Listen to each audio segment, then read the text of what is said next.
अयतमउ कुल्लु इम्रिइम मिनहुम अन युदखल जन्नत नईम कल्ला इन्ना खलकनाहुम मिम्मा यअलमून।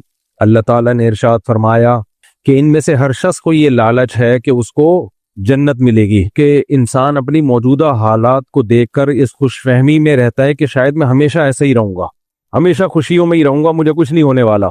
तो मुशरिकीन मक्का भी जो मालदार थे वो ये कहा करते थे कि अगर अल्लाह हमसे नाराज है और अल्लाह हमसे खुश नहीं है तो हमें इतनी नेमतों में क्यों रखा हुआ है। तो वो मुशरिक तो चले गए दुनिया से, आज भी यही सोच है।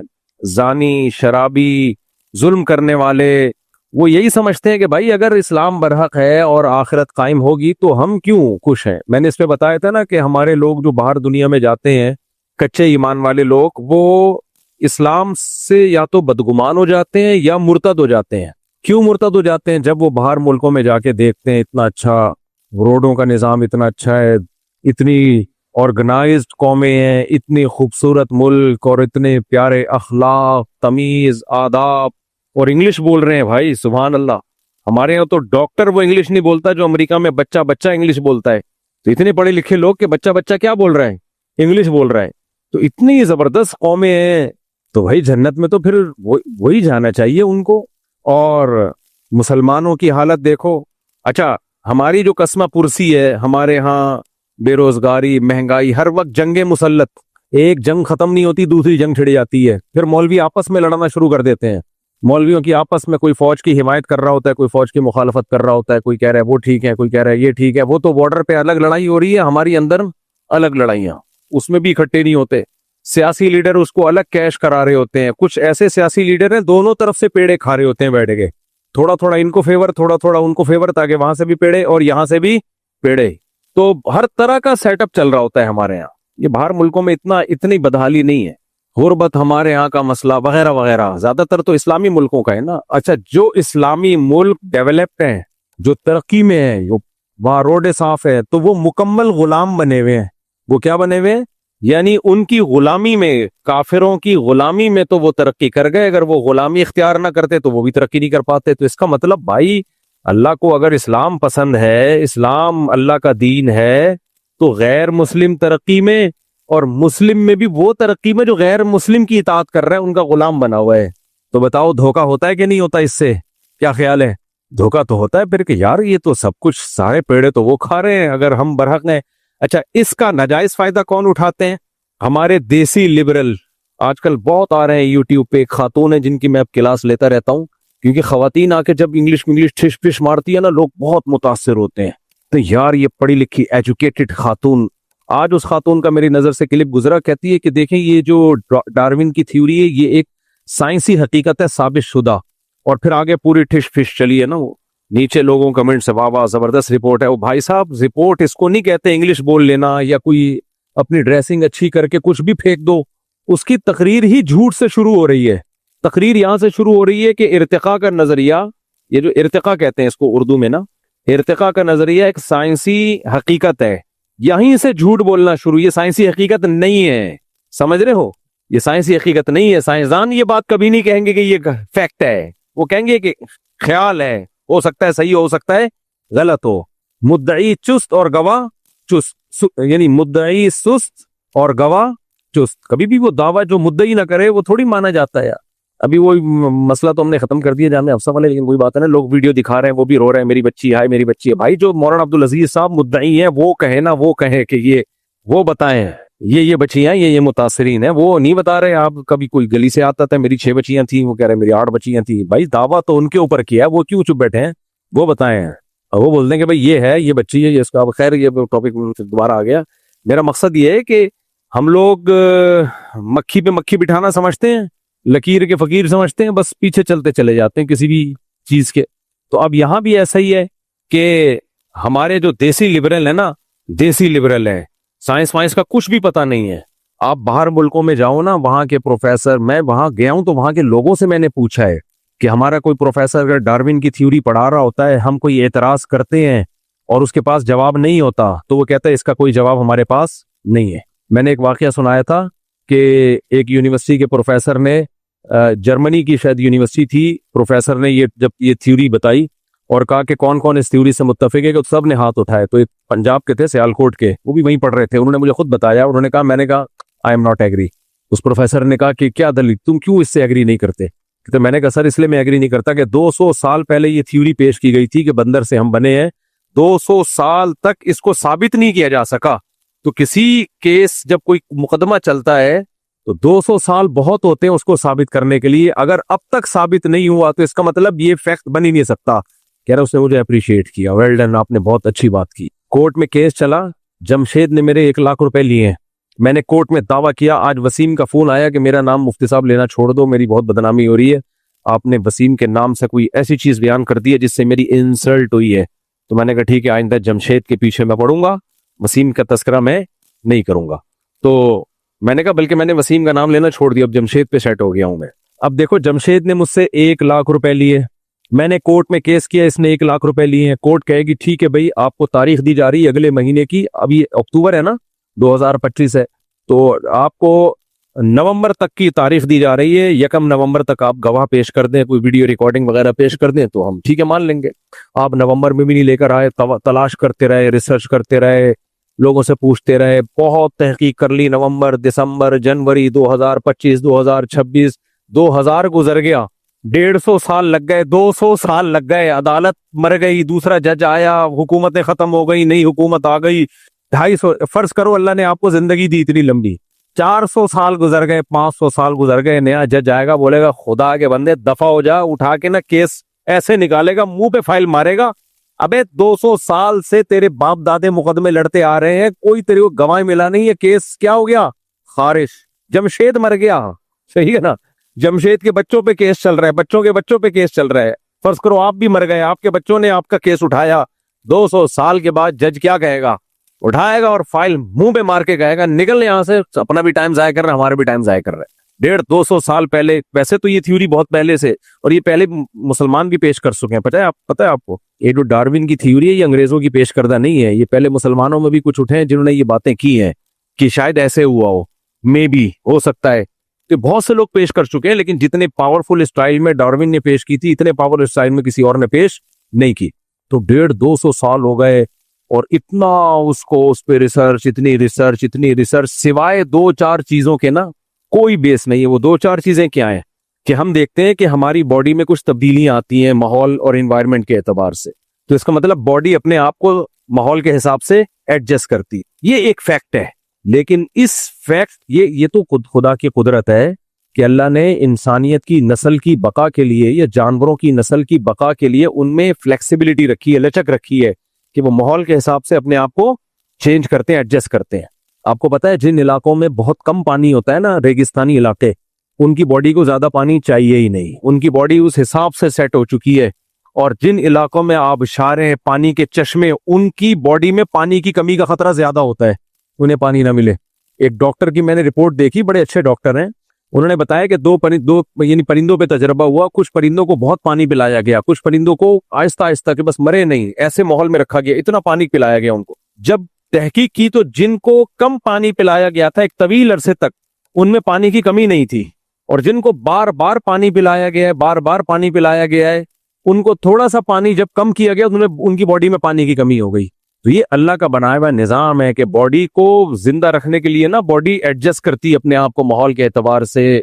लेकिन मेरे भाई इस पे कितना बड़ा मफरूजा कायम कर लेना कि एक सेल दुनिया में आया, फिर उसने माहौल के हिसाब से एडजस्ट होना शुरू हुआ, उसमें माहौल के हिसाब से आंखें निकल के आ गई, डिजिटल कैमरे फिट होके आ गए, नाक निकल आई, जबान निकल आई, दांत निकल आए। ये बहुत बड़ी फेंकने वाली बात है और ये कभी भी काबिल कबूल नहीं है। कितना बड़ा साइंटिस्ट ये बात कर ले, ना ना ना ना, ऐसा इवॉल्व होके आंख, नाक, कान करोड़ों खरबों साल में भी नहीं हो सकता, इम्पॉसिबल।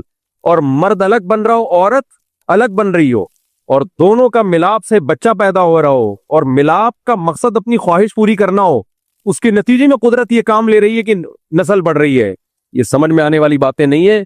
मैं बार बार ये डार्विन पे रद्द क्यों करता हूं? देखो, नबी सल्लल्लाहु अलैहि वसल्लम और सहाबा किराम की सीरत, पिछले पैगंबरों की सीरत में हमें क्या बात मिलती है? उन्होंने वक्त के बुतों के खिलाफ आवाज उठाई है। क्या ख्याल है? नूह अलैहिस्सलाम जब आए, उन्होंने कहा ये वद, सुवा, यगूस, यऊक, नसर, ये 5 बुत हैं, इनको छोड़ दो। 950 साल उन बुतों के पीछे पड़े रहे हैं। क्यों? नूह अलैहिस्सलाम को पता था जब तक इन बुतों की मोहब्बत दिल से नहीं निकलेगी, खालिक की मोहब्बत दिल में बोलो नहीं आएगी। नूह अलैहिस्सलाम के दौर का जो बुत था वो 5 बुजुर्ग थे जो अल्लाह वाले थे, नेक लोग थे। उनके इंतकाल के बाद लोगों ने उनकी मूर्तियां बना ली और कहा ये चूंकि अल्लाह के नेक बंदे हैं, ये तो दुनिया से चले गए, ये दुनिया से चले गए, अब हम इनकी इनकी मूर्तियां बना के इनकी इबादत करेंगे तो राजी कौन होगा? अल्लाह। इनकी इबादत से कौन खुश होगा? अल्लाह। इनके सामने झुकेंगे, खुश कौन होगा? अल्लाह के मेरे नेक बंदों के सामने झुक रहे हो। इससे इनके दिलों में मोहब्बतें अल्लाह के बजाय किसकी पैदा हो रही हैं? वद, सुवा, यगूस, यऊक, नसर की, इन बुतों की मोहब्बतें पैदा हो रही हैं। नूह अलैहिस्सलाम ने 950 साल लगा दिए उन बुतों की मोहब्बत निकाल के उनकी नफरत इनके दिल में डालने में। ये पत्थर हैं जिसको अपने हाथ से बनाते हो वो कभी भी माबूद नहीं हो सकता। वो कहते थे अल्लाह ने इनको इख्तियारात दे दिए हैं। का इसकी क्या दलील है कि अल्लाह ने इख्तियारात दे दिए? कह रहे हमारे सब लोग यही कह रहे हैं। इससे पता चलता है ये सिर्फ सब लोग जो कह रहे होते हैं ना, जरूर नहीं होता कि ये सही हो। सब लोग कह रहे हैं तो ये सही होगा। बाज़ दफा कुछ लोग कह रहे होते हैं लेकिन वो तहकीक से कह रहे होते हैं, वो सही होता है। जो सब लोग कह रहे होते हैं वो सब क्या ही सुनी सुनाई बातें पार्सल कर रहे होते हैं, मार्केट में चला रहे होते हैं, तो सबके कहने से थोड़ी होता है। तो पैगंबरों ने क्या किया? उन बुतों की मोहब्बत उनके दिलों से निकाली है, क्योंकि उनको पता था कि ये जब तक ये नहीं निकलेंगे खुदा इनके दिलों में नहीं। वो खुदा को तो मानते थे, वो मानते थे कि किसी एक ने बनाया है। जब उसने बनाया है तुम ये मानते हो तो उसके सामने क्यों नहीं झुकते? कहते हैं उसने बना के जब इनको बिठा दिया अपना नुमाइंदा बना के तो इनके सामने झुकेंगे। तो अंबिया कहते थे उसने कब कहा कि मैंने इनको अपना नुमाइंदा बना दिया जमीन में? उसने कब कहा ये? तो कहते थे सारे बाप दादे यही कहते आ रहे हैं। तो क्या कहा अंबिया ने? अवलौ काना आबाउहुम ला याक़िलून शय्यन वला यहतदून। तुम्हारे बाप दादा अगर गलत बात को फॉलो कर रहे थे तो तुम भी अब्बा दादा के को फॉलो करोगे। तो बाप दादा के जो जो दलील तुम्हारे गलत होने की है वही तुम्हारे बाप दादा के गलत होने की है। इन्ना वजदना आबा अना कज़ालिका यफ़अलून। हमने अपने अब्बा को देखा, अब्बा भी हमारे यही कर रहा था, दादा भी हमारा। ये उस जमाने की बात थी। अच्छा, पहले लोग ना बाप दादा का तस्करा करते थे क्योंकि जब तक इंसान फितरत पे था ना, बाप को फॉलो करता था, दादा को फॉलो करता था। टेक्निकल पॉइंट की बात आ रही है, बीच में पार्सल कर देता हूं मैं। मेरी आदत है बयान से हट के जब कोई बात आती है और पॉइंट की बात दिमाग में आती है तो मैं उसको मार्केट में लॉन्च कर देता हूं। देखो ये दौर है फेमिनिज्म का। ये किसका दौर है? खवातीन के हुकूक इस्लाम ने बहुत ज्यादा दिए हैं, हमें उन हुकूक को मानना चाहिए, उन हुकूक को औरतों को हुकूक देने चाहिए। लेकिन जो फेमिनिस्ट औरतें हैं ना, वो खवातीन के हुकूक का लेबल लगा के मर्दों की क्या कर रही हैं? वाट लगा रही हैं। इसकी मिसाल ऐसे है, बच्चों के हुकूक इस्लाम ने भी बताए। हम भी बात करते हैं बच्चों के हुकूक के, मारो पीटो मत। ये बासखारी लोग जो मार मार के भुरकस निकाल देते हैं बच्चों का, इनके खिलाफ एक्शन होना चाहिए। भी ये केस आया मेरे सामने, मैं पीछे पड़ा हुआ हूँ, लेकिन केस उसके अब्बा ने, बच्चे के अब्बा ने खराब कर दिया, वरना मेरा इरादा था उसको मैं घर तक पहुंचाता। एक कारी ने बच्चे को मारा, जान से ही मार दिया। बच्चे के पेट में मुक्का मारा, इतनी जोर से थप्पड़ या मुक्का मारा कि उसके गुर्दों तक असर पहुंचा और बच्चे की डेथ हो गई। हमारा शागिर्द गया जनाजे में, मैंने वो गया, पूरी वीडियो बना के लाया कि बच्चे को कारी ने, सारे महल्ला गवाही दे रहा है। बच्चे के अब्बा को पता नहीं कोई धमकी थी या कारी साहब से तरस आ गया उनको कि बेचारे ने जान के तो नहीं किया, जाके थाने में बयान दे दिया कि नहीं नहीं ये तो बीमारी से मरा, झूठा बयान दे दिया। यानी वो बेवकूफ बनाया बच्चे के बाप को ना। अब हमें तो पूरी सूरत हाल मालूम है कि बच्चे को मारा है उस कारी ने, और पहले भी एक रिपोर्ट है उस मदरसे की। मैंने अपने जिस शागिर्द को कहा था ना कि जाओ, मैंने कहा आस्तीन चढ़ाई, मैंने कहा मैं जाता हूँ साले, मैं व्लॉग बनाता हूँ उस मदरसे का, उसको बंद करवा के छोड़ूंगा मैं। ये हम क्यों इन मौलवियों का दिफा करें यार? 2 नंबर किस्म के मौलाना लोग। बच्चा मार दिया, अपने बच्चे को सामने रख के सोचो यार। अब केस इसलिए खराब हो गया कि बाप ही जब बयान दे के आ चुका है थाने में, तो अब हमारे पास करने को रह क्या गया? तो मैंने कहा यार उसके बाप से तो जो मिलाओ, मैं कहूंगा तेरे खिलाफ तो केस होना ही चाहिए। यह है अंधी अकीदत जो मजहबी लोगों में होती है कि जी कारी साहब हैं बेचारे, कुरान पढ़ा रहे हैं, नेक आदमी हैं, गलती उनकी, कारी की नीयत तो नहीं थी बच्चा मारने की, मैं भी यही कह रहा हूं, नीयत नहीं थी उसकी। तो नेक आदमी है बेचारा, शरीफ इंसान है, बाबा मेरे बच्चे वो तो वही है जो सीखा हुआ है कि जिसकी मौत जिस टाइम पे लिखी हुई है मौत तो आनी है। अब वो बेचारा बाप देहाती आदमी है, पढ़ा लिखा नहीं है, वो इस तरह की बातें करके कि बस गम में सब्र करो, उसको तो लारे लपे भी दे दिए होंगे ना, चिकनी चपड़ी बातें करके वो चुप हो गया। मैंने कहा मैं इसके बाप को जाके समझाऊं कि वो कातिल हो ना हो, तू जरूर कातिल है। तेरे बच्चे को मार दिया और जान से मार दिया, वो बच्चा भी क़यामत के दिन पूछेगा अब्बा मेरे कातिल से इंतकाम तो लेते कम अज कम, ताकि ये सिलसिला रुकता तो सही। लेकिन ये है कि अब्बा ही तो जाहिर है जब अब्बा ही पीछे हो तो फिर आप जब जाके कुछ करोगे तो लोग तो हमारे खिलाफ स्कैंडल बना देंगे ना। लोग कहेंगे मुफ्ती साहब कोई जाती दुश्मनी निकाल रहे हैं, तो फिर मैं पीछे हट गया। मैंने कहा क्या कर सकते हैं। तो वरना मेरा इरादा था मैं जाके तबीयत हरी भरी कर दूं कि गवाह बहुत हैं, गवाह बहुत हैं, लेकिन मुद्दई बाप है। जब थाने वाला भी कहेगा, जब बाप ही आगे नहीं आ रहा, कोर्ट भी कहेगी भाई तू, क्योंकि ये केस की में दावेदार माँ बाप होते हैं, वही नहीं है तो फिर क्या रह गया। तो हम भी आवाज उठाते हैं जो कारी बच्चों को मारते हैं। मैंने बताया था ना, इस जमाने में ये याद रखो, मैं इसमें किसी से डरता नहीं हूं, क्योंकि मुझे पता है ये कारी लोग मेरे खिलाफ हो जाएंगे। हमें तो अल्लाह का शुक्र है अब इतनी मुखालफत हो गई है कि अब इम्यून सिस्टम हमारा और मजबूत हो गया है। अब तो मैंने सोचा था कि यार बदनाम तो हो ही गए हैं लोग, कोई कर्नल मुफ्ती कह रहा है, कोई जनरल मुफ्ती कह रहा है, कोई ब्रिगेडियर मुफ्ती तारिक मसूद कह रहा है।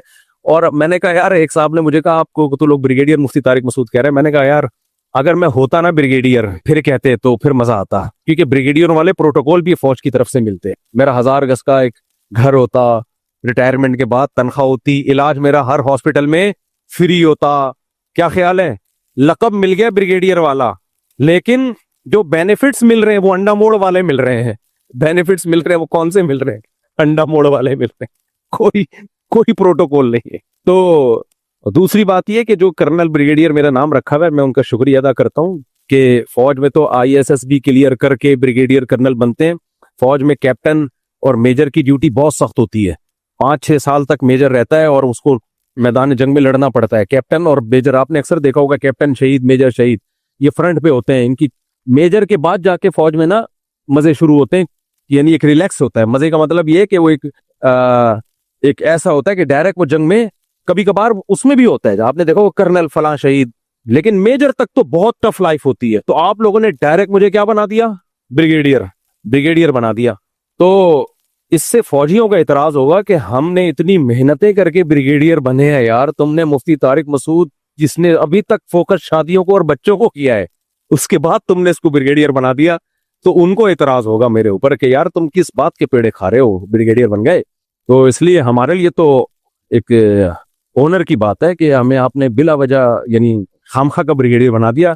अल्लाह करे फौज भी हमें ब्रिगेडियर समझना शुरू कर दे और हमें वो प्रोटोकॉल देना शुरू कर दे, लेकिन अब तक रिपोर्ट के मुताबिक ऐसा कोई प्रोटोकॉल हमें मिला नहीं। हमारी हैसियत वही है इमाम साहब, और हमारे लिए फख्र की बात है मस्जिद के इमाम है, मदरसे में पढ़ाते हैं, हदीस पढ़ाते हैं, फिक़ा पढ़ाते हैं। खैर कहाँ से कहाँ बात चले गए, अपने दुखड़े भी बीच में आते रहते हैं ना। तो मैं ये कह रहा था अब इतनी मुखालफत मेरी हो गई है ना, मैं अपने लोग आज से मैं अनसब्सक्राइब कर रहा हूँ, आज से मैं ये कर रहा हूँ, आज से तो अब मैंने सोचा यार अब फिर शुरू ही हो जाओ। और भी बहुत सारी बातें हैं जो हकाइक हैं जो हम बयान नहीं कर पा रहे थे कि खाम में उनको छेड़ के क्या मसला खड़ा हो जाएगा। लेकिन अब आइंदा मार्केट में और बहुत सारी चीजें आने वाली हैं, सब्र करना अब, ठीक है ना, अब हौसला बड़ा रखना। होंगी सही, कभी गलत बयानी से इंशाल्लाह मिंबर पे काम नहीं लूंगा। मैं बात क्या कर रहा था, जो मैंने कहा था एक सही बात और भी है, आपका काम है ना गिच्ची पकड़ के रखा करें, मौजू से मैं हट जाता हूं तो बहुत दूर चले जाए। हाँ, तो कारी लोग जो है ना, कारी लोग, मैंने भी बड़ा फेवर किया कमबख्त कारियों को। 1-2 केसेस आते थे, कारी ने बच्चे को मारा, मदरसे वाले आए, उन्होंने कहा मुफ्ती साहब प्लीज जो है आप जो है मदरसा बदनाम होगा और ये हो जाएगा और वो हो जाएगा।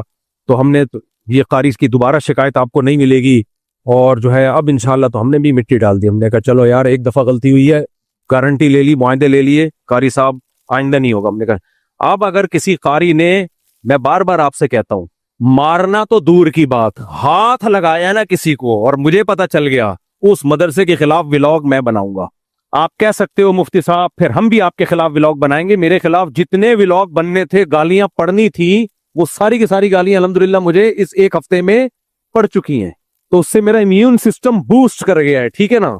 देखो जब आपकी मुखालफत होती है ना, या तो आप डिप्रेशन में चले जाते हो या आप मुखालफत सुनने के आदी बन जाते हो। आसान मिसाल से बात समझाऊंगा आपको। जब कोई बीमारी आती है, डॉक्टर से पूछें आप, डॉक्टर आपको बताएंगे जब आप बीमार होते हो ना, तो या तो आप बीमारी में मर जाते हो, माजूर हो जाते हो या मर जाते हो, या आपकी बॉडी उस बीमारी को ठीक कर देती है। फिर वो वाला वायरस आप पे जितनी दफा भी अटैक करे आप पे असर नहीं होता। इसलिए जिन बच्चों को जिंदगी में कभी गम ना मिला हो ना, वो बहुत खतरनाक जिंदगी होती है उनकी। अगर कहीं भी उनको थोड़ा सा गम मिले वो डिप्रेशन में चले जाते हैं। बाहर मुल्कों में बच्चों में दिमागी हेल्थ के मसले गरीब मुल्कों से ज्यादा हैं, पता है आपको ये बात।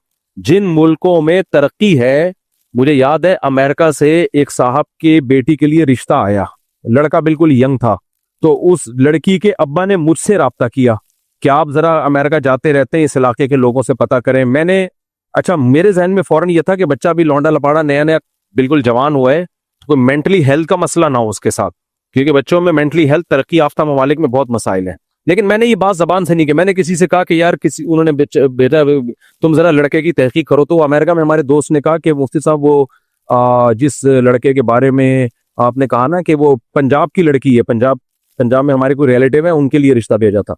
तो आपने जो पंजाब में किसी लड़की के बारे में बात की है, तो वो लड़का के मैं तहकीक करता हूँ। मैंने कहा तहकीक कर लें, कोई पान गुटके चोरी हो चक्के। उन्होंने कहा यार मुस्लिम यहाँ मेंटली हेल्थ का मसला है, बाकी तो कोई पान गुटके कोई नहीं खाता। मैंने कहा यार मेरे जहन में भी यही था कि दिमाग आड़ा तिरछा ना हो, ये सेट।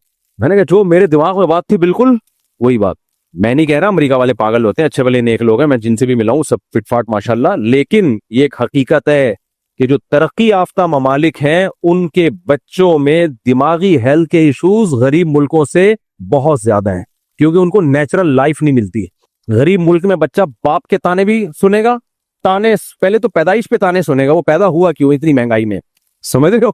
अमेरिका में बच्चा पैदा हुआ, मिठाइयाँ खुशियां। हमारे यहाँ पैदा हुआ, सबसे पहले सास ताना देगी अपनी बेटी को, कम बखत दो थे भी, तीसरा तुझे पैदा करते हुए शर्म नहीं आई। अपने मियाँ को बोल बस कर, वो बेवकूफ है, तू तो बेवकूफ नहीं है। ये बच्चा सब चीजें क्या हो रहा होता है, सुन रहा होता है कि मेरी पैदाइश पे ऊपर ऊपर से मिठाई बांटी जा रही है, पब्लिक खुश नहीं हो रही। और बेटी पैदा हो गई वो तो बेचारी वैसे ही, बच्ची पैदा हो गई, रिश्ते कहाँ से होंगे, ये वो अजीब जहालत। फिर जो खवातीन आएंगी माँ से मिलने के लिए, वो ताने दे रही होंगी, बहन तो बच्चे तुम्हारे हो तो गए थे, अभी तुम्हें तीसरे की मुफ्ती साहब के बयान सुनती हो क्या है? उनके 19 हैं, उनके पास तो डॉलर आ रहे हैं। ऐसे फजूल बातें हैं, उनके पास तो डॉलर आ रहे हैं, उनके तो देखो कभी जापान जा रहे हैं, कभी अमेरिका जा रहे हैं। तुम कहाँ, तुम कभी औरंगी टाउन तो तुमसे जाया नहीं जाता, पैसे नहीं होते तुम्हारे पास रक्षे के। बहन ये मौलवियों की बातों में नहीं आया करो, ये जो बच्चा पैदा हुआ वो सब बातें बोलो सुन रहा होता है कि मेरी पैदाइश पे खुशी नहीं मनाई जा रही, समझ रहे। फिर थोड़ा बड़ा होता है, स्कूल की फीसों का मसला होता है, बाप बोलता है बे यार क्या मसला, इसको पढ़ाना पड़ेगा। फिर स्कूल जाओ तो वो अभी उसकी वो आया था, वो क्या नाम है, वकार जका नहीं है, वकार जका, उसकी कोई छोटी से शॉर्ट क्लिप चल रहा था। उससे किसी ने पूछा आप शादी करते हो, उसने कहा ना मेरी बीवी है ना गर्लफ्रेंड है, बच्चा पैदा करो स्कूल में दाखिल करो तो स्कूल वालों की अलग से कंप्लेन आना शुरू हो जाती हैं कि तुम्हारा बच्चा है तो इतनी मुसीबत है बच्चे पालने में। तो वाकई स्कूल से कंप्लेन आना शुरू, आपका बच्चा पढ़ नहीं रहा बगैर, तो हम अस्तगफिरुल्लाह, यानी हमने तुम्हारे पास जो फीसें दी हैं इसलिए थोड़ी है कि तुम हमें बताओ कि नहीं पढ़ रहा। हम नहीं पढ़ाना होता तो घर में बिठा के नहीं पढ़ा लेते। स्कूल में आप फीसें भरो, बच्चा फेल होगा तो टीचर डांटेगा किसको, माँ बाप को, कि तुम निगरानी नहीं कर रहे थे, तुम पढ़ा नहीं रहे थे, तो तुम क्या कर रहे थे भाई। नहीं यारी मेरा ख्याल है बात, आपका बच्चा होमवर्क नहीं करता, आपका बच्चा पढ़ाई पे तवज्जो नहीं दे रहा, तो कमबख्तो तुम्हारे पास 6 घंटे हमने बिठाया इसलिए कि तुम तवज्जो दिलाओ इसकी, करना सारे काम घर में ही है, तो तुम पेड़े खाने के लिए यहाँ तुमने बच्चा रखा हुआ है। यहाँ पे ये हालात चल रहे हैं स्कूलों के, बहुत बड़ा बिजनेस है भाई। जब चली गए तो फिर सबके खिलाफ बनाए ना ब्लॉग, क्या ख्याल है, क्या ख्याल है भाई।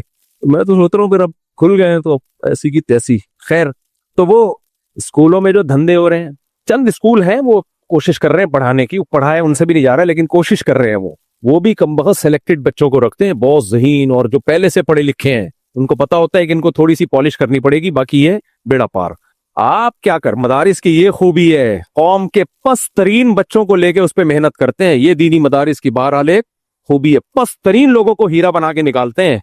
और ये बड़े बड़े जो स्कूल है ना ठेश पेश जो चल रहे हैं, ये पस्त तरीन लोगों पे मेहनत नहीं करते, ये उन्हीं लोगों पे करते हैं जो पहले से पढ़े लिखे खानदानों से चले यार, उनको पता है इन पे मेहनत नहीं करनी पड़ेगी, रिजल्ट अच्छा आएगा तो हमारी नेकनामी होगी। खैर, तो अब जो बच्चे बिल्कुल ऐसे माहौल में पले हो, कभी डांट ना सुनी हो, कभी चीखो पुकार घर में ना देखी हो, तो उनमें बर्दाश्त की ताकत क्या हो जाती है, खत्म। मुझे याद एक वाकया, हम किसी फ्लैट में थे तो पड़ोस में ना कोई चीखने की आवाज आई, तो पता चला कि जी वो एक बच्ची डिप्रेशन में चली गई, एकदम कांप रही है। तो बहुत पुराना वाकया है। हमने कहा ये हुआ क्या, उन्होंने कहा कि इस बच्ची ने कभी ऊंची आवाज में बात नहीं सुनी है, तो कहीं झगड़ा हो गया, किसी और के यहाँ मिलने आई हुई थी अपनी माँ के साथ, तो जिनके आई हुई थी उनके कोई झगड़ा हो गया ऊंची आवाज से बात, तो बच्ची डिप्रेशन में चली गई। और मैंने कहा ये सोसाइटी में सरवाइव कैसे करेगी भाई, ये ऊंची आवाज सुन लिया तो एकदम से वो कह रही है कभी सुनी नहीं, इतने पोलाइट किस्म का खानदान, पता नहीं कहाँ से जापान से बनवाया था स्पेशल ऑर्डर पे उन्होंने ऐसा खानदान। तो हर चीज ना बैलेंस अच्छी होती है, हर चीज क्या होती है, एतदाल, तभी बच्चों पे मोहब्बत भी हो, थोड़ी सख्ती हो। हमारे दोस्त हैं ऑस्ट्रेलिया में, ऐसा ना ऑस्ट्रेलियन गवर्नमेंट उनके खिलाफ कंप्लेन कर दे, जब ऑस्ट्रेलियन गवर्नमेंट अगर कहेगी तो मैं कहूंगा मैंने इनकी बात ही नहीं की, मैंने तो किसी और की बात कर रहा था। तो वो क्या करते हैं, घर में जब आते हैं थोड़ी सी डांट डपट करते हैं। पठान बंदा है वो, ऑस्ट्रेलिया में मेरा दोस्त है, घर में आकर हाँ मारेगा नहीं वो ऐसे करके। मैं उनके घर में रहा हूं, मैंने कहा यार ये कौन सा तरीका है। कह रहे मुफ्ती साहब यहाँ इतनी छुई मुई वाला माहौल है ना ऑस्ट्रेलिया में, हम लोग पठान हैं, मैं अपने बच्चों को जब अपने गांव लेके जाता हूं ना, वो तो चीख रहे होते हैं और वो ऐसी बजा देते हैं ना इनकी बेचारों की ये छुई मुई से। तो मैं यहाँ आके थोड़ा सा चंगेज खान पना दिखाता हूँ, थोड़ा हा करके ना, ताकि इनमें थोड़ा मर्दानगी पैदा हो। कह रहे हाथ वाथ नहीं मारता वारता नहीं हो, लेकिन थोड़ा बचपन से ही मैंने ये किया हुआ, बोला कि पुलिस को बताया ना तेरी वाट लगा दूंगा। तो मैंने उनके बच्चों को देखा, वाकई बड़े फर्मा बरदार, मारते वारते थोड़ा सा है क्या। अब जो जाहिर परस आदमी हो तो देखा कि देखो बदअखलाकी सिखा रहे हैं बच्चों को। वैसे इस तरह बच्चों से बात करनी नहीं चाहिए, अखलाक ही है इस्लाम में असल। लेकिन हमारे यहाँ तो बदअखलाकी की जरूरत पेश नहीं आती, इसलिए कि बच्चे की बात कोताहियों पे हम डांट देते हैं। तो हमें अलग से कोई चंगेज खान बनने की जरूरत नहीं है, क्योंकि हमारे यहाँ बल्कि हमें तो थोड़ा इंसान का बच्चा बनने की जरूरत है। हमारे यहाँ बिल्टन जो पैदा होते हैं ना वो चंगेज खान ही पैदा होते हैं। मैन्युफैक्चरिंग फॉल्ट है अब्बा में और माँ में, उनको तो अखलाक सिखाने पड़ते हैं। थोड़ा बच्चों से तमीज से बात करो। हमारी सोसाइटी में तो ये है कि इम्यून सिस्टम इतना बूस्ट कर चुका होता है ना बच्चे का कि 6-7 चमाटे भी उस पर असर नहीं करते हैं। हमारे यहाँ तो ये उल्टा चल रहा है मामला, लेकिन उनके यहाँ कोई डांटता ही नहीं है पैदाइश से लेके बड़े होने तक। तो उसका रिजल्ट क्या निकलता है, बच्चा ऐसा हो जाता है। कहते हैं जब अपने गांव में केपीके में लेकर आता हूँ तो जब कजनों के साथ खेलते हैं, कजन तो कोई अड़ंगी दे रहा है, कोई चीज जो है ना कोई यूं करके गिरा रही है, डिप्रेशन में जाने लगते हैं। तो कह रहे मैंने पहले से इनको ऐसे बना के रखा हुआ है। मैंने कहा भाई इनको अगर सही पठान बनाना है ना, नेचुरल पठान, 1 साल के लिए इनको केपीके में अपने कजनों के साथ लाके छोड़ो, ताकि वहां मुसलमान तो हैं, ये मुसलमान से थोड़ा आगे जाए। कहाँ जाए आगे, थोड़ा पठान बने ये गांव में, इनको छोड़ो वरना ये छुई हुई। मैंने कहा देखो तुम पाकिस्तान में पैदा हुए, आज तुमने कितना बिजनेस किया है, माशाल्लाह दिमाग है ना तुम्हारा, यहाँ इतना तुमने बिजनेस किया, तुम हर एक से लड़ सकते हो फड्डों में, हर फड्डे में आगे आगे।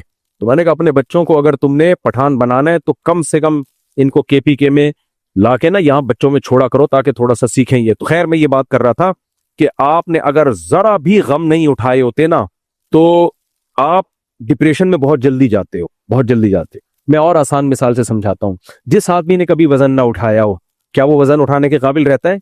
10 किलो भी नहीं कभी वेट उठाया, तो अचानक किसी ने लाके 15 किलो वेट उस पर रख दिया, वो तो हड्डियां टूट जाएंगी उसकी। तो ऐसे ही लोगों की मुखालफत या लोगों का आपको फेवर ना करना, बुरा भला कहना, ये जिंदगी में थोड़ा थोड़ा चलता रहे ना आपके साथ। मेरे साथ तो बचपन से चल रहा है, बहुत पहले से चल रहा है।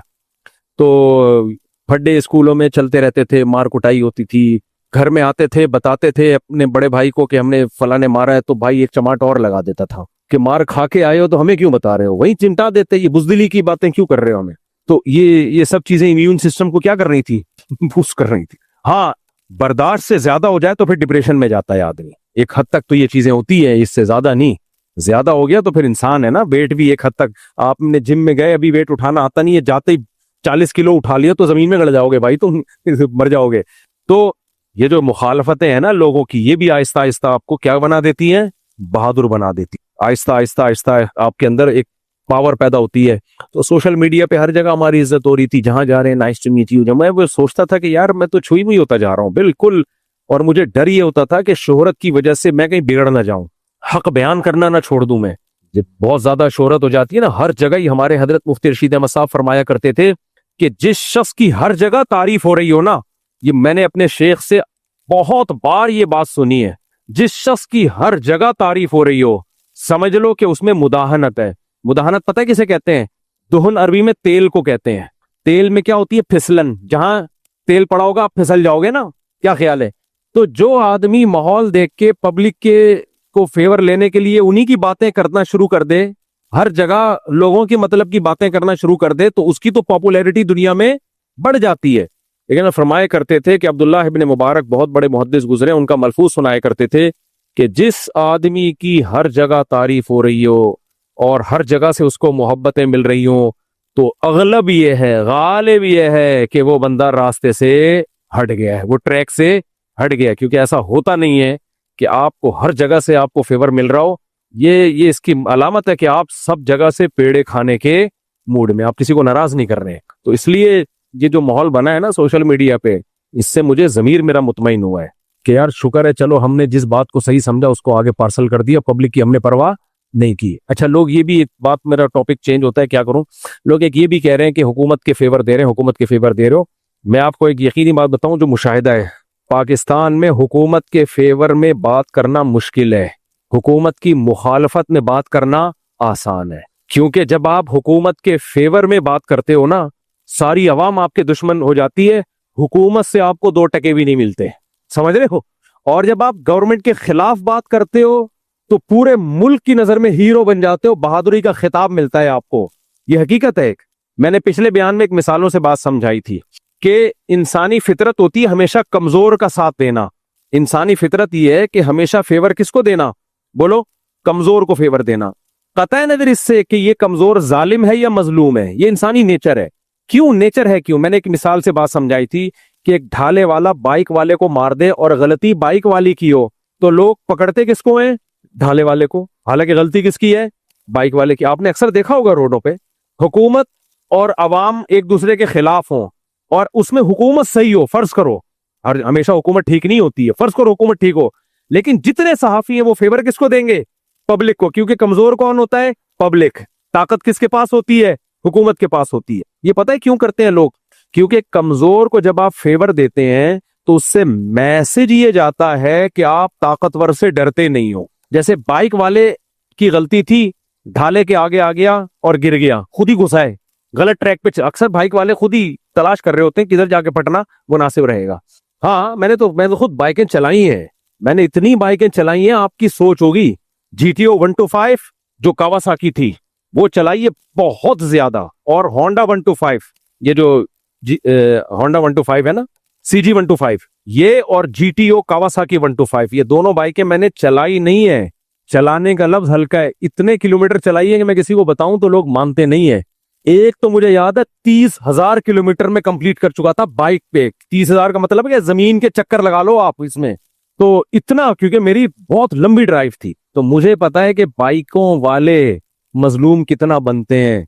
हम भी ऐसे ही चलाते थे, यूं यूं करके। कई दफा तो मैं गिरा हूं, कई दफा मरते मरते बचा हूं मैं, अल्लाह का शुक्र है बच गया। एक दफा तो मुझे याद है, एक ट्रक वाला ट्रक अड्डे पे, ट्रक स्टैंड, यहां से मेरा रोज गुजर होता था।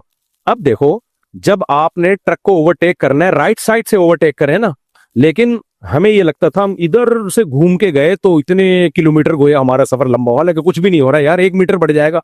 बाइक वाला हमेशा घुसेगा लेफ्ट साइड से, हम भी घुसने लगे भाई उधर से कौन जाए। अब उसका जो गिलास होता है ना ट्रक वाले का, वो इतना ऊपर था, ट्रेलर नहीं होता ये जो, उसको नीचे इतना ही, बाइक वाला तो नजर ही नहीं आ रहा उसको थोड़ी नजर आएगा। जब बिल्कुल आप करीब पहुंच जाओगे, वो तो पीछे का देख रहा है ना। अब मैं इतने करीब पहुंच चुका था, CG 125 थी मेरे पास, उसने जब गाड़ी टर्न मारी है ना, तो मैं उसके टायर के नीचे आने वाला था। मैंने जोर से चीख मारी है, वो शुक्र है उसका शीशा खुला हुआ था, वो चीख की आवाज गई है अंदर, और उसने ब्रेक लगाई, झांक के देखा उसने बाहर, तो हजरत अक़दस ब्रिगेडियर मुफ्ती तारिक मसूद साहब शहीद होते होते बच गए। अगर शहीद हो जाता, फरिश्तों ने तो मेरी ठुकाई करनी थी, लेकिन पब्लिक किसकी ठुकाई करती? उसकी। हालांकि उसकी गलती जीरो थी। एक और दफा ये पापोश पे मैं जा रहा था बाइक में, और कमाल की बात है, रिश्ता लेने जा रहा था, झूठ नहीं बोलूंगा आपसे मैं, मेरी रिश्ते की बात हो चुकी थी अभी, यानी तय हो गया था, अब तारीख तय वह चल रही थी। तो मैं, ये जो पजारो वाले होते हैं ये जा रहे थे, मैं लेफ्ट साइड पे वही ओवरटेक करने की कोशिश की, मैंने लेफ्ट से ना, लेफ्ट रोड पे मुड़ने की कोशिश की, वो पजारो वाले ने गाड़ी मोड़ी है, तो मैं टकरा के नीचे गिरा हूं। खैर उसने इंसानियत दिखाई, आके मुझे उठाया, मैं बच गया, बाइक टेढ़ी मेढ़ी हो गई, मैं टेढ़ा मेढ़ा नहीं हुआ, वरना वो रिश्ता टूट जाता हमारा। खैर मुझे लगा कि गलती मेरी है, तो हम फिर, तो मुझे याद है जो मेरी अभी हाजिर सर्विस सास हैं, ये उस वक्त बनी नहीं थी, लेकिन रिश्ता तय हुए, इन्होंने फिर सदका किया था कि हमारा होते होते रह जाने वाला, बल्कि तो हो जाने वाला दामाद बच गया जिंदा। इन्होंने सदका किया बाकायदा, जब इनको पता चला ना ऐसा हुआ है। तो अगर कुछ हो जाता, लोगों ने पकड़ के मारना किसको था? पजारों वाले, 4 बंदे बैठे हुए थे उसमें। तो मेरे भाई ये हकीकत है कि लोग फेवर किसको करते हैं। ये गलत किया मैंने, मैं अब नहीं करता मैं ऐसे, अब थोड़ा पढ़ा लिखा हो गया हूँ इसलिए अब नहीं करता मैं ऐसे। तो मैं लोगों को भी मना करता हूँ, बाइक जो है ना तमीज से चलाया करो, क्योंकि मरोगे भी तुम, तुम्हारी गलती से, और पिटेगा कौन? वो बंदा पिटेगा। तो लोग कमजोर को फेवर क्यों करते हैं? मेरे बयाना से ना लोग इतना शॉर्ट क्लिप चला देते हैं कि मुझसे अपनी बाइकों के किस्से सुना रहे हैं। तो ये नहीं कि मैं उससे मैसेज क्या देना चाह रहा हूँ, तो फिर बदनामी होती है, नीचे फिर गालियां आ रही होती हैं, इस आदमी के पास अपने किस्से कहानियों के अलावा कुछ भी नहीं है। भाई शॉर्ट क्लिप मत देखा करो, पूरा बयान सुना करो।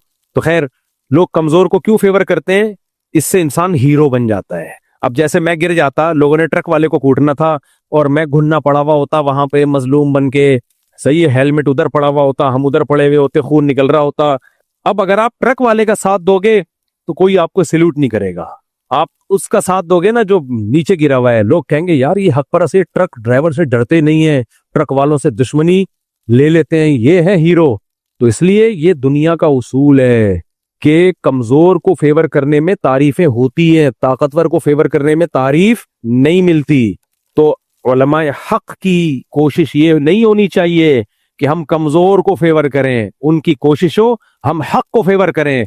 बाज दफा कमजोर मजलूम होता है तो आप कमजोर को फेवर करें, बाज दफा कमजोर जालिम होता है तो फिर आपने किसको फेवर करना है? फिर ताकतवर को फेवर करना है। तो मैं फेमिनिस्ट औरतों से बात शुरू की थी मैंने, फेमिनिस्ट यही कर रही हैं, औरत चूंकि कमजोर है लिहाजा वो उस कमजोरी को फेवर करके मंजन बेच रही होती हैं। फेमिनिस्ट औरतें कि देखो हम कमजोर का साथ दे रहे हैं, और मर्द चूंकि ताकतवर है लिहाजा मर्दों के हुकूक पे कोई आवाज उठाए बदनाम हो जाता है वो। आप मर्दों के हुकूक पे आवाज उठा के देखो, आपको मर्दों की तरफ से ही गालियां पड़ना शुरू हो जाएंगी, मर्दों की तरफ से ही गालियां पड़ना शुरू हो जाएंगी। मैंने बेशुमार वकील देखे खवातीन के हुकूक पे आवाज उठाते हैं, बहुत अच्छा करते हैं। एक वकील मुझे नजर आया जो मर्दों के हुकूक पे आवाज उठाता है, उसको मैंने बाकायदा लाहौर से बुलाया, पॉडकास्ट की, खाना खिलाया, भेजा। मैंने कहा ठीक है, खवातीन के हुकूक पे भी आवाज उठानी चाहिए, हमारी भी बहन बेटियां हैं भाई, हमारी भी माएँ हैं, हमें खुशी होती है कोई औरत के हुकूक पे आवाज उठाए, लेकिन उठाने वाले बहुत हैं आवाज औरत के हुकूक पे, मर्दों के हुकूक पे आवाज उठाना ये जिगर का, क्योंकि आपको कोई फेवर नहीं मिलेगी। तो इसलिए मेरे भाई ये जो हमने बात कर दी ना अभी, जो जामिया अफसर के टॉपिक पर सब अवाम की मुखालफत कर ली, बुजदिली नहीं है, इट इज कॉल्ड बहादुरी। ठीक है, ये बुजदिली होती तो हम पब्लिक का फेवर ले रहे होते और हम भी वही बात करते, हीरो बन जाते हम। ये कोई बात नहीं होती है। और सच जो है ना, सच के पांव मजबूत होते हैं, बिल आखिर जीतता कौन है? सच। मैंने ये मुखालफतें पहले भी ली हुई है। कोरोना के दिनों में मुझे याद है मेरा पहला बयान आया था, कोरोना एक बीमारी है और दुनिया में फैल गई है, इतनी मुखालफत हुई है। लोगों ने कहा है तो ये जामिया रशीद वाले ना, है तो सरकारी टट्टू, सरकारी पिट्ठू, ये वही बात करेंगे जो सरकार इनको सिखाएगी। मैं बयानात दे रहा था भाई हमें सरकार नहीं सिखा रही, पूरा ग्रुप है डॉक्टरों का, व्हाट्सएप पे ग्रुप बने हुए हैं, उसमें पूरी दुनिया के डॉक्टर हैं, जो दाढ़ियों वाले, पगड़ियों वाले, शलवारें उनकी टखलों से ऊपर, बगले में झांक नहीं सकता था लेकिन मुझे यकीन था कि बगले भी साफ साफ होगी उनकी। ऐसे तहज्जुद गुजार डॉक्टर हैं, वो ये कह रहे हैं कि ये वायरस है। अब कतई नजर से कि यहूदियों ने फैलाया, ईसाइयों ने फैलाया, दुनिया ने फैलाया, इसके हमारा क्या लेना देना, बीमारी तो है ना जिसने भी फैलाई हो भाई। हमने ये बात की, इतनी मुखालफत के हैं तो सरकारी टट्टू, हैं तो सरकारी पिट्ठू, बात तो वही करेंगे जो सरकार कह रही है। अबे सरकार नहीं कह रही, हमें डॉक्टर कह रहे हैं और हम डॉक्टरों से मिले हैं। कुछ लोगों ने क्या कहा, लेकिन जो हमारे अलावा जो लोग थे ना, मजहबी लोग, उनकी बातें क्या थी, है ही नहीं ये बीमारी, ये प्रोपेगेंडा है, कोई बीमारी शिमारी नहीं है, असल में मकसद मस्जिदों को बंद करना है, मकसद ये है, मकसद हज पे पाबंदी लगानी है, मकसद ये, मकसद ये। हमने जो पहले दिन बयान दिया था, एंड तक उसी बयान पे हम रहे। सारी दुनिया आ गई इस पर, लेकिन किसी ने फूटे मुंह एक दफा ये नहीं कहा कि जामिया रशीद या मुफ्ती तारिक मसूद ने पहले दिन जो बात की थी अब तक उसी पे और वही सही है। लोग आ गए कि बीमारी भी है वगैरह वगैरह। कई उलमा तो ऐसे हैं जो ये कहते रहे ये कोई बीमारी नहीं है और वो उसी बीमारी में फौत हुए हैं, और उनके बच्चों के बयानात आए, लोगों ने कहा तुम तो अब्बा तुम्हारे कहते थे ये कोरोना के नाम पे ढोंग रचाया गया है, डॉक्टरी रिपोर्ट तो कह रही है कि तुम्हारे अब्बा कोरोना में गए हैं। उनके बच्चों के, उनके रिलेटिव के बयान है, नहीं ये प्रोपेगेंडा है हमारे अब्बा के खिलाफ, ये कोरोना में नहीं गए। मैं उनसे पर्सनल मिला, उन्होंने कहा कोरोना में गए हैं, लेकिन मीडिया पे हम ये बयान नहीं दे सकते क्योंकि अब्बा ने मुखालफत ही नहीं कर दी थी कोरोना की, क्योंकि अब अना का मसला बना लिया था ना। तो जब आप झूठ बोलते हो ना, वो झूठ फिर आपकी अना का मसला बन जाता है। इसलिए शुरू में ही ना कोई रिसर्च और तहकीक करके बात किया करो, तो एंड तक उसी बात पर आप कायम रहोगे। दर्जनों हमारे अकाबिर उलमा ऐसे हैं, उनके इखलास पे शक नहीं है हमें, मुखलिस थे वो, लेकिन उन्हें तहकीक नहीं की। हर चीज को फौरन साजिश करार देना ये हमारा मेंटेलिटी बन चुकी है। तो उन्हें तहकीक नहीं की और वो बस कोरोना है। फिर जब मान लिया ना कि कोरोना है, तो फिर इस पे बात चली भाई वैक्सीन लगवा लो। फिर प्रोपेगेंडा, फलां की जगह वैक्सीन लगी थी वो मर गया, फलां जगह वैक्सीन लगी थी वो मर गया। अब ये वैक्सीन के नाम पे चिपें दाखिल कर रहे हैं। चिप हमारे खून में क्या जा रही है? चिप, ताकि आपकी लोकेशन। कल कोई मौलवी साहब से कोई मिलके आया, हमें बता रहा था कि मैं एक मदरसे में गया, उन मदरसे वालों ने कहा तुम कहाँ गए थे? हमने कहा जामिअतुर रशीद। कह रहा है जामिअतुर रशीद ऐसा इदारा है, तुम जब एंट्री मारते हो ना, तुम्हारी पूरी बॉडी स्कैन होती है, सारा डाटा जीएचक्यू चला जाता है तुम्हारा। मैंने कहा ऐसा तो जीएचक्यू में जाने से नहीं होता भाई। और ये आलिम दीन ये बातें कर रहे हैं, बुजुर्ग बातें कर रहे हैं। तो भाई इसलिए हम कहते हैं बुजुर्गों से दीन सीखो भाई। बाकी कोरोना बुजुर्गों का काम नहीं है, बुजुर्गों का टॉपिक नहीं है यार। सियासत भी बुजुर्गों का टॉपिक नहीं है। सियासत में वो बात करे जो अंदर घुस के किसी चीज की तहकीक करके आया हो, चाहे बुजुर्ग हो, चाहे डॉक्टर हो, चाहे आलिम हो, कुछ भी हो। जब आपने तहकीक की है तो बात करें, नहीं है तो खामोशी। मैंने कितने टॉपिक पर सियासत पे, मैं बहुत सारी चीजों पे नहीं बोलता। क्यों? तो भाई मेरी तहकीक नहीं है, खत्म। हर चीज में मेरा बोलना जरूरी थोड़ी है। लोगों ने बताया जलसे में इतने बंदे मार दिए, आप बयान दो। मैंने कहा मेरी तहकीक नहीं है, इतने मारे हैं कि नहीं मारे। कह रहे हर सहाफी बोल रहा है। भाई सहाफी तो बोलते हैं, वो तो पब्लिक फेवर चाहिए सहाफियों को, हो सकता है सच बोल रहे हो। लोगों ने कहा उन सहाफियों के खिलाफ बयान दो। मैंने कहा मैं कैसे बयान दूं, हो सकता है सच बोल रहे हो। तो मैंने हर चीज में थोड़ी टांग अड़ानी है। हाँ, अगर कोई रिपोर्ट आ जाएगी, मुस्तनद खबर आएगी, फिर हम बात देंगे। तभी आपने देखा होगा मैं जल्दी बयान नहीं देता मुख्तलिफ टॉपिक्स पर, क्योंकि हम ये गलतियां पहले कर चुके हैं। तो अब क्या है कि वो बुजुर्ग बेचारे कोरोना के खिलाफ बोलते बोलते खुद कोरोना में, फिर जब कोरोना को मान लिया ना कि है बीमारी, फिर वैक्सीन के लिए तैयार नहीं। फिर डॉक्टर कह रहे हैं ये एहतियात करो, एसओपीज वगैरह। ना ना ना, कहवे आना शुरू हुए मार्केट में, कहवे। एबटाबाद में एक हकीम साहब करोड़ों रुपए कमाए उन्होंने एक कहवे से। कोरोना के दिनों में बेचा सना मक्की और कुछ ऐसे थे। हदीसें चलना शुरू, हदीस में आता है कलौंजी में हर बीमारी से शिफा है, सना मक्की एक बूटी है उसमें हर बीमारी से शिफा है। भाई अगर हदीस का ये मतलब है तो फिर अब तक कहाँ सोए हुए थे आप? फिर हकीम साहब को भी चाहिए ना, हर मंजन कलौंजी से ही बनाए। वो क्या ख्याल है? हदीस बरहक है लेकिन उसका ये मफहूम नहीं है। फिर हम लोगों से बहस कर रहे हैं। भाई डॉक्टर जो बता रहे हैं, हकीमों की तो कोरोना पे तहकीक ही नहीं है। पूरी दुनिया के साइंसदान डॉक्टर सर जोड़ के बैठे हुए, और यहाँ एबटाबाद का और अंडा मोड़ का हकीम बताएगा यार तुम्हें? उसकी तहकीक ही नहीं है। नहीं जी, होम्योपैथिक डॉक्टर भी आ रहे हैं, ये पुड़िया खा लो एकदम जड़ से खात्मा। भाई इसकी करोड़ों अरबों रुपए। मैं डॉक्टरों से मिलता था, और वो डॉक्टर जो दीनदार हैं, पढ़े लिखे हैं, तबलीग में वक्त लगे हुए हैं उनके, कोई मुफ्ती तकी साहब से बैत है, कोई किससे बैत है, वो कह रहे हैं भाई अभी तक हमें भी पूरी तहकीक नहीं हुई है इस बीमारी की, इसमें दुनिया सर तोड़ के बैठी हुई है, जैसी कोई रिसर्च आएगी हम रखेंगे। और इधर जाओ किबला हकीम साहब क्लिनिक खोल के बैठा हुआ है। अबे मैं तो पहले से जानता हूँ इस बीमारी को, ये कोई मसला थोड़ी है। पहले तो मान नहीं रहा था बीमारी है, अब मान गया।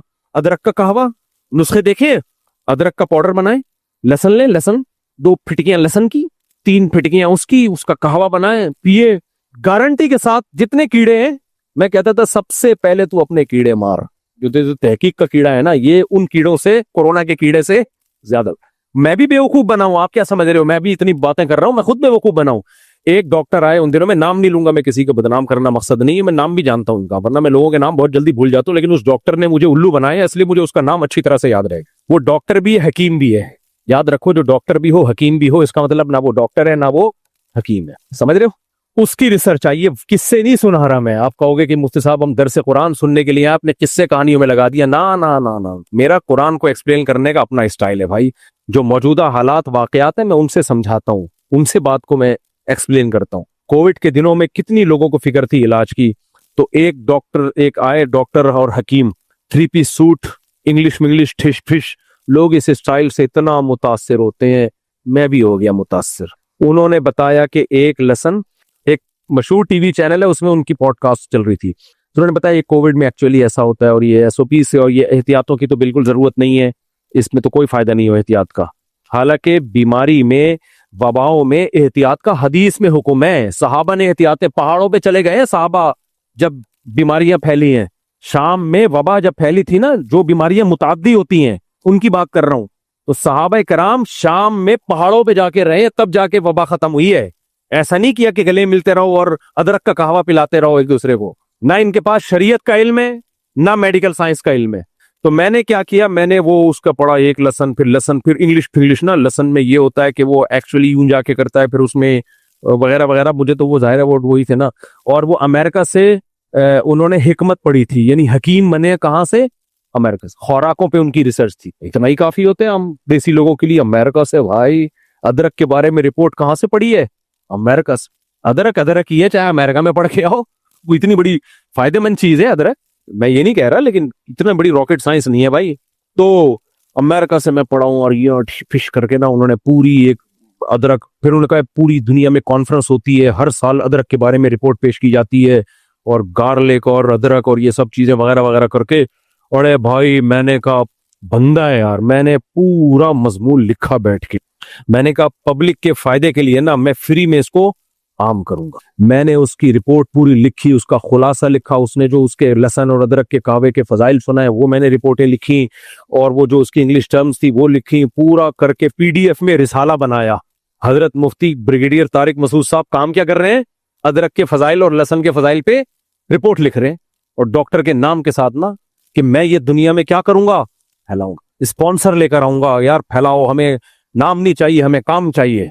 पता नहीं, शुक्र है अल्लाह ने मुझ पे बहुत बड़ा फजल किया। मैंने 2-3 डॉक्टरों को मैंने कहा पहले एक दफा भेज दो, और हकीम और कुछ डॉक्टर जो मेरे जानने वाले, एक बड़े डॉक्टर हैं, बड़ी रिसर्च है उनकी, उन्होंने कहा ये कहा किसने है मुफ्ती साहब। मैंने उस डॉक्टर का नाम बताए, सब ये बहुत बड़ा फेंकू है। इत्तेफाक से उसके क्लास फेलो निकले। उन्होंने कहा ये पढ़ता पढ़ता नहीं था, या क्लास फेलो निकले या उनका कोई दोस्त क्लास फेलो निकला। फिर उसकी पूरी रिपोर्ट, उन्होंने कहा इससे, इस अदरक की रिपोर्ट से पहले ना इस डॉक्टर की रिपोर्ट तैयार करने की जरूरत, ठीक है। ये पढ़ता वढ़ता नहीं था बिल्कुल। तो फिर अमेरिका चला गया, तो वहां कुछ 6-7 महीने का इसने छोटा मोटा कोर्स कर लिया, तो एक छाप लग गई कि अमेरिका से पढ़ के आया है। उन्होंने कहा अमेरिका में भी बड़ी बड़ी फिल्में पड़ी हुई हैं, ये नहीं कि जो अमेरिका से आ गया तो पता नहीं क्या है वो, उसके कोई यहाँ पूछ नहीं रहा होता, उसका तो इधर मंजन बिकता है। फिर उन्होंने मुझे पूरी तफसील बताई। मैंने कहा शुक्र है यार अल्लाह ने बचा लिया मुझे, मैं तो पूरा इसको फैलाने वाला था दुनिया में।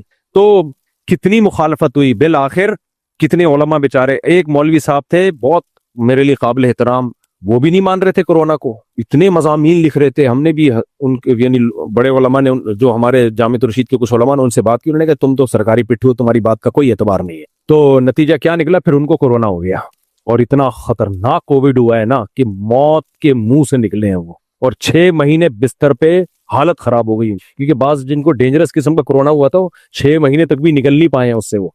उसके बाद फिर उनसे किसी ने कहा कि हजरत वो जो हकीमों के कहवे आपने पिए हैं, तो उन्होंने, जिस हकीम ने उनको कहवे बताए थे ना, हालांकि बड़े परहेजगार हैं, कभी गाली नहीं देते वो, उन्होंने ऐसी गाली मुंह से निकाली है ना, इतनी मोटी गाली।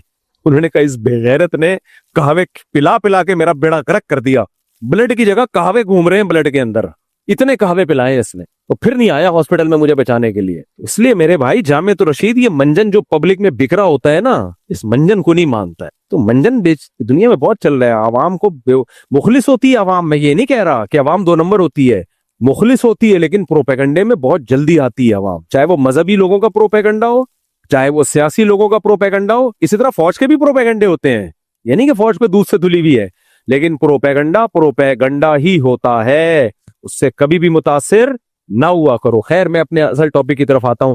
तो मैं ये अर्ज कर रहा था कि जैसे फेमिनिस्ट खवातीन क्या करती हैं, चूंकि औरत को अल्लाह ने कमजोर बनाया है ना, तो उसकी कमजोरी से उसको पता है कि इनके हक में हम जब आवाज उठाएंगे तो लोग हमें फेवर करेंगे। इंसानी नेचर है, अच्छी बात है। औरत के हुकूक की तो सबसे पहले इस्लाम ने इसीलिए तो आवाज उठाई कि औरत को हुकूक मिलते नहीं थे।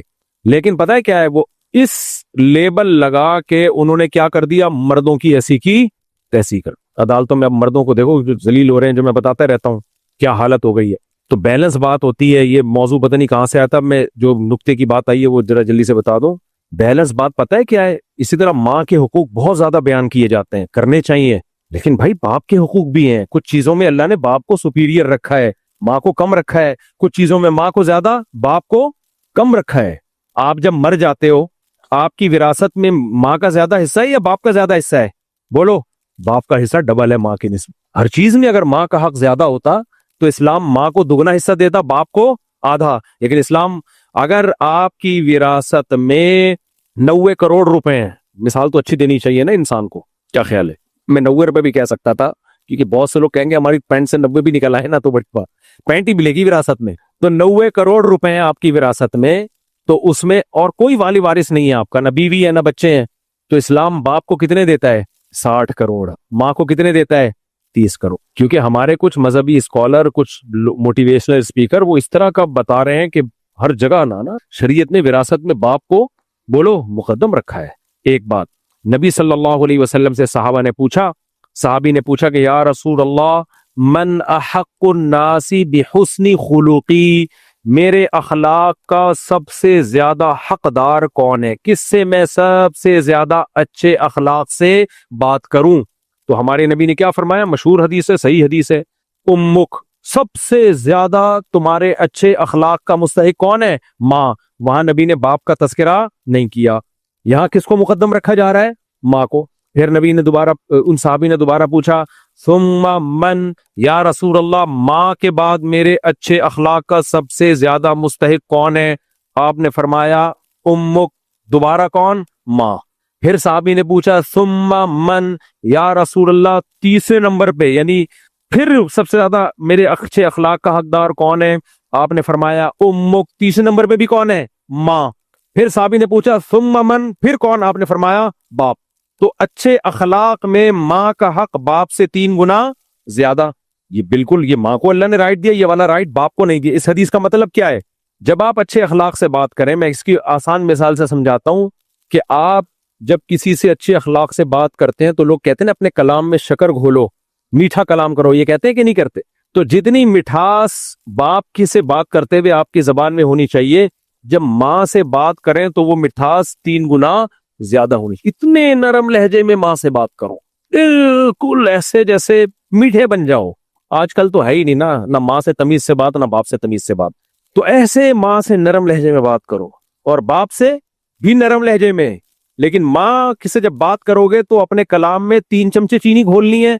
अब्बा से बात करोगे तो 1 चमचा भी चलेगा, चीनी का 1 चमचा भी चलेगा। और गर्लफ्रेंड से बात करोगे तो जहर घोल के बात करो, उससे अखलाक है ही नहीं, उसमें अखलाक होने नहीं चाहिए। ये है गर्लफ्रेंड से बात करने का इस्लामी तरीका, ठीक है ना, बदतमीजी से बात करो उससे। लेकिन ये हुस्न अखलाक में माँ का हक है, इताअत में नहीं है, इताअत में नहीं है। फुक़हा लिखते हैं कि माँ और बाप की बात में जब टकराव हो, जब तक टकराव नहीं है तो माँ की भी मानो, बाप की भी मानो। लेकिन बाप एक बात का ऑर्डर कर रहा है, माँ उसके अगेंस्ट जा रही है, तो फिर इताअत में किसका हक ज्यादा है, बाप का हक ज्यादा है। समझते हो कि नहीं समझते, क्योंकि सरबरा अल्लाह ने किसको बनाया है, बाप को बनाया है। यहां भी माओ की चल रही होती है, अम्मी कुछ और कह रही है, अब्बा कुछ और कह रहे हैं, तो फिर किसकी माने। भाई आपकी अम्मी को इजाजत ही नहीं है कि आपके बाप की मर्जी के खिलाफ आपको ऑर्डर दे वो, क्योंकि वो भी सरबराही में है बाप की, आपके बाप की सरबराही में वो। जैसे रियाया को इजाजत नहीं होती कि हुकूमत एक कानून बनाए, एक ऑर्डर दे और रियाया उसके खिलाफ चले। तो घर भी एक स्टेट है, रियासत है। तो घर के अंदर जो रहने वाली पब्लिक है, अवाम है, आपकी अम्मा समेत, उनको इजाजत नहीं है कि सरबरा जिसको अल्लाह ने सदर ममलिकत बना दिया घर का, चाहे वो एक कमरे का घर ही क्यों ना हो, तो अम्मा को इजाजत नहीं है कि सदर ममलिकत के खिलाफ, जमशेद के खिलाफ कोई बात करें वो। लेकिन मैंने जहां ये बयान किया है, आप देखो इन्हें ऊटपटांग किस्म के कमेंट्स आना शुरू हो जाते हैं। और ज्यादातर खवातीन के आ रहे होते हैं। चाहे खवातीन के फेवर में बयान करो, मर्द का एक नेगेटिव कमेंट नहीं आएगा, एक कमेंट नहीं आएगा मर्द का कोई खिलाफ में, कहे माशाल्लाह जबरदस्त, ऐसा ही होना चाहिए। लेकिन जहां मर्द की बात करो तो फिर खवातीन के कमेंट्स देखा करो। अब क्या वो इंसान का बच्चा नहीं है तुम्हारे भी हुकूक है तो उसके भी तो है। औरत मर्द का हक जब जानती है जब मर्द उसका बेटा हो, जब मर्द क्या हो, उसका बेटा हो, और फिर उसकी बहू उसके बेटे की सुन ना रही हो, फिर वो बताएगी देखो बेटा, अल्लाह ने मर्द को घर का सरबराह बनाया है, तुम इसकी बात माना करो। फिर वो बहू कहेगी कि यही अपने शोहर को भी बता देती।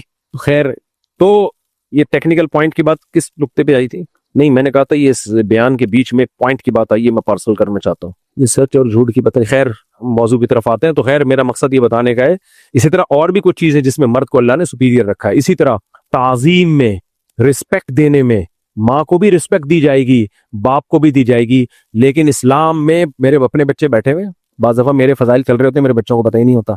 खैर, ताजीम में यहां तो कर सकते हैं ना, घर में मैं ये बातें बिल्कुल नहीं करता, आप समझ रहे, मैं मजाक कर रहा हूं।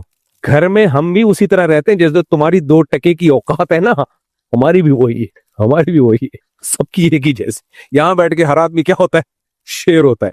तो ताजीम, रिस्पेक्ट, रिस्पेक्ट समझते हो ना, किसी को रिस्पेक्ट देना, उसमें भी माँ को भी रिस्पेक्ट दी जाएगी, बाप को भी। लेकिन इस्लाम में बाप की रिस्पेक्ट माँ से ज्यादा है। ताजीम अलग चीज है, अखलाक अलग चीज है। नरम लहजे में बात में माँ का हक ज्यादा है, लेकिन रिस्पेक्ट में बाप का हक माँ से ज्यादा है। क्यों ज्यादा है, वही सरबरा को रिस्पेक्ट ज्यादा दी जाती है। समझते हो कि नहीं समझते। इसी तरह याद रखो, बच्चों पे जो विलायत हासिल है, कंट्रोल है, विलायत समझते हो, तालीम और तरबियत, तालीम और तरबियत। इसी तरह उनकी शादी, खासतौर पर बेटी की, तो उसमें भी शरीयत ने मां के बजाय वली किसको बनाया है? बाप को। मिसाल के तौर पर एक बच्ची है, उसका निकाह बाप ने कर दिया एक जगह और मां ने किसी और जगह कर दिया, तो शरीयत में वैलिड किसका निकाह होगा? बाप का किया हुआ निकाह को शरीयत वैलिड मानेगी। तीन अइम्मा के नजदीक तो इमाम शाफी, इमाम मालिक, इमाम अहमद के नजदीक तो बाप की मर्जी के बगैर निकाह हो ही नहीं सकता।